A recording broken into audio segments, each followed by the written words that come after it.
mmiri enwere ọkala akwụ orubọdụ mgbe ya akwụsị ịdị na-edisive ndị fans gị. Orubọdụ mgbe ya agwa ndị fans gị eziokwu. Orubọdụ mgbe ya agwa ndị fans gị ndị mega arrest and the reason eji wee mega arrest. Idechapụta gwa ndị mmadụ na-eruru ebe a nerecha agha ọ bụ na aka gị ụdọ ọcha eweriri izi ego. Mmiri enwere ọkala akwụ gwa ndị mmadụ na ndị mega arrest abụlọ ndị na-eche eke maka oke ite. Gwa ndị fans gị na ndị mega arrest abụlọ ndị aji akwa ọkụ tiwara aka n'ọba. Gwa ndị fans gị na ndị mega arrest abụlọ ndị aji eke hit na onye eze Jizọs. Gwa ndị fans gị eziokwu. Gwa ndị fans gị ifi kọmitiri somebody ji wee bịa mega arrest. Mmiri enwere ọkala akwụ gwa ndị fans gị eziokwu edisives na ndị fans gị. Ndị fans gị enweghị uche ọnya mere o ji dịrị gị izi ide use ụbụrụ ha.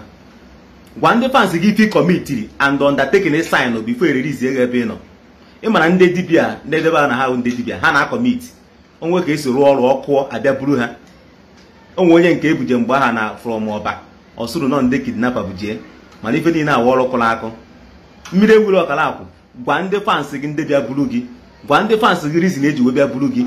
Gwa ndị fans gị undertaking sign before ewere release ego edisives na ndị mmadụ. Ijechapụta gwa ndị mmadụ na-enerecha gị ọ bụ na aka gị ụdọ ọcha. Ọ na-abụ ndị same people abụghị akwa ọkọ na ha nwabu gị. Ndị amerarị akwa ọka arrest eke hit na onye eze Jizọs ọ ha nwa mega arrest. Mmiri enwere ọkala akwụ a sị na ma chọrọ ikwu okwu mana mgbe m ekwu okwu na-abịa. Gwa ndị fans gị eziokwu edisives na ndị fans gị gwa ha ife imerụ eji wee bịa buru gị. Gwa ha undertaking sign na ego one iji wee release onwe gị before pụta. Edisives na ndị mmadụ edisives na ndị fans gị gwa ha eziokwu. Gwa ha ife ị na-eme. Gwa ha ife na-eme gị. Someone sent this video to me this afternoon.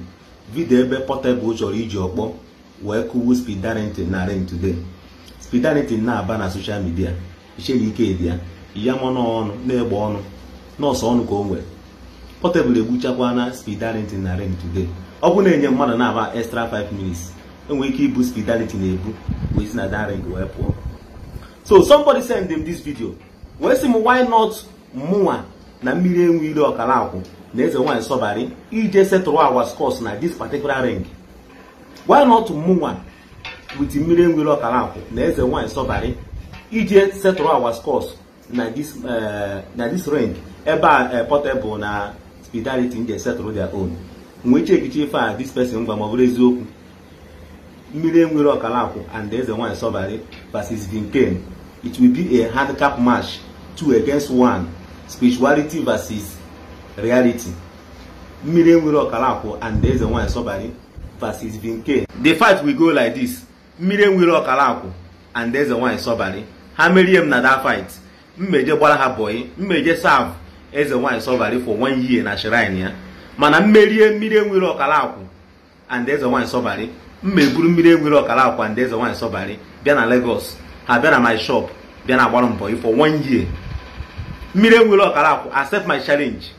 I'm a challenge gị na eze nwanyị Sobari on a fight. That fight will go like this. Mmiri enwere ọkala akwụ gị na eze nwanyị Sobari merie m na that ring inside this ring. Mma bịa serve unu mma bịa gbara unu boy for 1 year na that una shrine.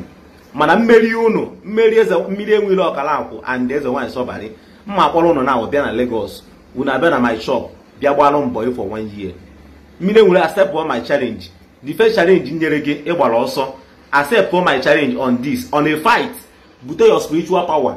But eze nwanyị Sobari nya weta power niile o nwere. Mụ enweghị power ife nwere ọkpụkpụ aka. Unu merie m mma ebe gbara gị boy na that your shrine. Mana mmeri unu mma bukọrọ mmiri enwere ọkala akwụ na eze nwanyị Sobari bịa na Lagos abịa gbara m boy na my shop.